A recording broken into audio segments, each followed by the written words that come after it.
ఈ రోజు మనం ఆడపిల్లలు ఎప్పటి నుంచో వేసుకునేటటువంటి జడ యొక్క ప్రాముఖ్యత, ఆ జడలో ఉండేటటువంటి 3 పాయలు దేనికి సంకేతం, దాని ద్వారా మనం ఏం చెప్పదలుచుకుంటున్నాము అనే విషయం మీద ఈ రోజు మొట్టమొదటి వీడియో మనం చేస్తున్నాం. అందరికీ నమస్కారం. శ్రీ గీతా సిరీస్ కి స్వాగతం. మొట్టమొదటిగా మనం ఏం చెప్పుకున్నాం అంటే, ఈ రోజుల్లో కూడా పిల్లలకి తల్లిదండ్రుల ద్వారా మనం కొన్ని నీతుల్ని చెప్పాలి. అది మన కనీస ధర్మం. ఎంత మనం టైం లేకపోయినా అవకాశం చూసుకుని వీలు చూసుకుని ఎప్పుడు కూడా పిల్లలకి మొట్టమొదటి గురువు తల్లి నుంచే కదా అన్ని వస్తూ ఉంటాయి.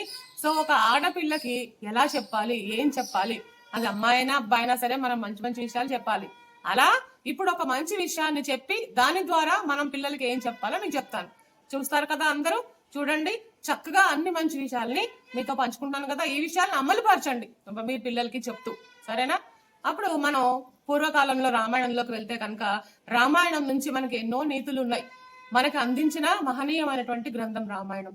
ఆ రామాయణంలో సీతారాముల వాళ్ళ కళ్యాణం అయిపోయిన తర్వాత మనకి జనక మహారాజు గారి కూతురు సీతాదేవి, జనక మహారాజు గారి భార్య సునయనాదేవి సీతమ్మ వారిని కూర్చోబెట్టుకుని అత్తవారింటికి వెళ్తోందన్నమాట.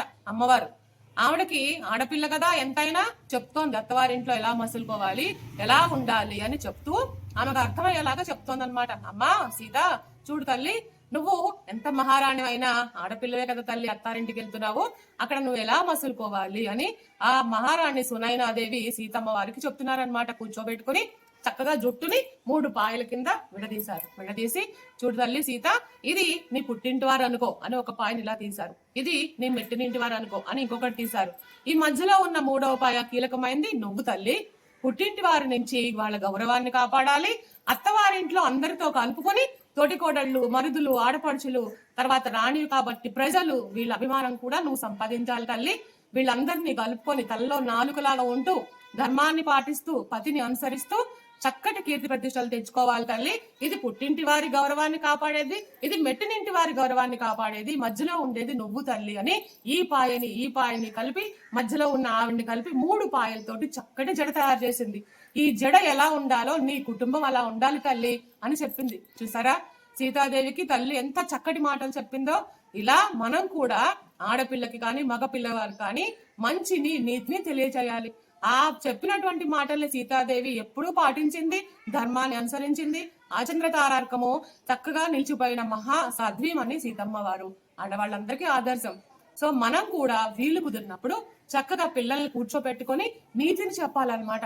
అటు పుట్టినింటి వారి గౌరవాన్ని, మెట్టినింటి వారి గౌరవాన్ని కాపాడేటటువంటి కీలకమైన వ్యక్తి ఆడపిల్ల. చూసారా అండి ఎంత గొప్పవాళ్ళు స్త్రీలు, ఆడవాళ్ళు. ఇంటిని తయారు చేస్తారు, సమాజాన్ని నిలబెడతారు, అంతే కదా. సో మనం కూడా ఆడవాళ్ళమైన మనమందరూ కూడా మనకి తెలిసినటువంటి చక్కని నీతిని మన పిల్లలకి బోధిద్దాం, మంచి సమాజాన్ని, కుటుంబాన్ని అందిద్దాం, సరేనా అండి? ఈ రోజు ఈ మంచి సీతమ్మ వారితో మొదలు పెట్టాము.